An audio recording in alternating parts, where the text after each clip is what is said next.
ભરૂચ જિલ્લાના જંબુસર તાલુકાના કાનવા ગામે બપોરે એક અત્યંત દુઃખદ અને ચિંતાજનક ઘટના સામે આવી હતી. ગામના વણકરવાસ વિસ્તાર નજીક આવેલ એક કૂવામાં અસ્થિર મગજની એક યુવતીએ અચાનક પડતું મૂક્યું હતું, જેના કારણે સમગ્ર વિસ્તારમાં ભારે અફરાતફરી મચી ગઈ હતી. પ્રાપ્ત માહિતી અનુસાર ઘટના બપોરના આશરે 1 થી 1:30 વાગ્યાની વચ્ચે બની હતી. કૂવામાં પડનાર યુવતીની ઓળખ ગીતાબેન નટવરભાઈ પરમાર, ઉંમર વર્ષ આશરે 30 વર્ષ તરીકે થઈ છે. યુવતીના પરિવારજનોએ જણાવ્યું હતું કે ગીતાબેનની માનસિક હાલત છેલ્લા કેટલાક સમયથી સારી ન હોવાથી તે વારંવાર કોઈને કહ્યા વિના ઘરેથી નીકળી જતા હોય છે. ગતરોજ પણ તે આ જ રીતે નીકળી ગઈ હતી અને આજે બપોરે વણકરવાસ નજીક કૂવામાં પડી ગઈ હતી.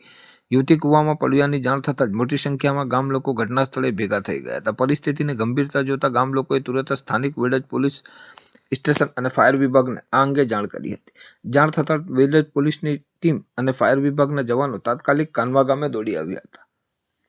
સમાચાર લખાય છે તે સમયે ફાયર વિભાગના જવાનો દ્વારા યુવતીને કૂવામાંથી સુરક્ષિત બહાર કાઢવાની કામગીરી યુદ્ધના ધોરણે હાથ ધરવામાં આવી છે. યુવતી હેમખેમ બહાર કાઢવા માટે રેસ્ક્યુ ટીમે જરૂરી સાધનો સાથે કૂવામાં ઉતારવાની તજવીજ હાથ ધરી હતી. પોલીસે ઘટના સ્થળે હાજર ગામ લોકોને નિયંત્રિત કરીને બચાવ કામગીરીમાં મદદ કરી હતી, જેથી ફાયર ટીમો પોતાના સરળતાથી કામ કરી શકે. યુવતીને બહાર કાઢ્યા બાદ તેને તાત્કાલિક સારવાર અર્થે નજીકની હોસ્પિટલ ખાતે ખસેડવામાં આવી હતી.